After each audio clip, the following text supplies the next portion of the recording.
Assalamualaikum warahmatullahi wabarakatuh. Perkenalkan, nama saya Randi Aristiawan dengan NIM Ki1A1 18175, program studi Ilmu dan Teknologi Pangan, Fakultas Pertanian, Universitas Haloleo. Di video kali ini saya akan menjelaskan review jurnal tentang persediaan bahan baku pada usaha menengah pengolahan tempe dengan pendekatan EOQ atau Economy Order Quantity dengan studi kasus usaha tempe asli Harapan Bangsa Kendari. Baik, langsung saja. Yang pertama, nama penulis, di mana nama penulis tersebut yaitu Jannatin, Sarina, dan Muhammad Sukri. Selanjutnya, tahun terbit. Tahun terbitnya itu tahun 2022. Selanjutnya, judul persediaan bahan baku pada usaha menengah pengolahan tempe dengan pendekatan EOQ atau Economy Order Quantity. Studi kasus usaha tempe asli Harapan Bangsa Kendari. Selanjutnya, volume nomor halaman, di mana volumenya itu 3, nomor 2 halaman 73 sampai 82. Terus di pendahuluan, ketahanan pangan merupakan salah satu indikator pertumbuhan ekonomi suatu negara dan dapat mencerminkan kemakmuran serta tolak ukur tingkat kesejahteraan, khususnya dalam hal produksi dan konsumsi rakyat, atau yang dikutip oleh Asriani dan Herdiansyah tahun 2019. Perekonomian saat ini telah berkembang dengan pesat seiring dengan pesatnya perkembangan ilmu pengetahuan dan teknologi yang semakin canggih, sehingga persaingan antara perusahaan menjadi semakin ketat. Adanya persaingan yang semakin ketat antara perusahaan mendorong setiap perusahaan untuk menetapkan pengendalian terhadap persediaan bahan baku secara tepat sehingga perusahaan tetap eksis untuk mencapai tujuan yang diinginkan. Selanjutnya, rumusan masalah, di mana rumusan masalahnya yaitu bagaimana persediaan bahan baku pada usaha menengah pengolahan tempe dengan pendekatan EOQ atau Economy Order Quantity, studi kasus usaha tempe asli Harapan Bangsa Kendari.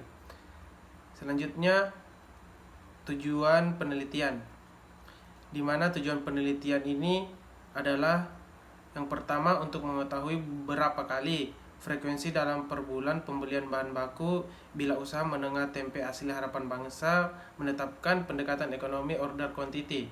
Yang kedua, untuk mengetahui berapa total biaya persediaan bahan baku bila usaha menengah tempe asli Harapan Bangsa menetapkan kebijakan pendekatan Economy Order Quantity. Yang ketiga, untuk mengetahui berapa batas pemesanan bahan baku yang dibutuhkan usaha menengah tempe asli Harapan Bangsa selama masa tenggang.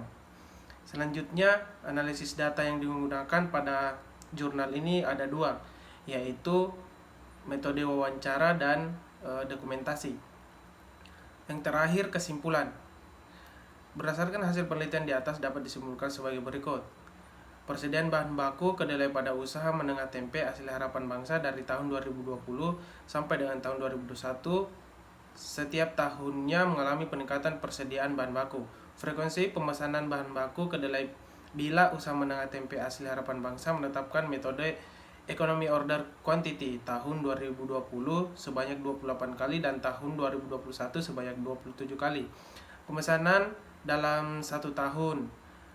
Selanjutnya, batas untuk titik pemesanan bahan baku yang dibutuhkan oleh usaha tempe asli Harapan Bangsa bila menggunakan metode Economy Order Quantity tahun 2020 sebanyak 63,427 kg dan tahun 2020 sebanyak 72,385 kg. Total biaya persediaan bahan baku perusahaan bila dihitung menurut Economy Order Quantity tahun 2020 sebanyak 620,62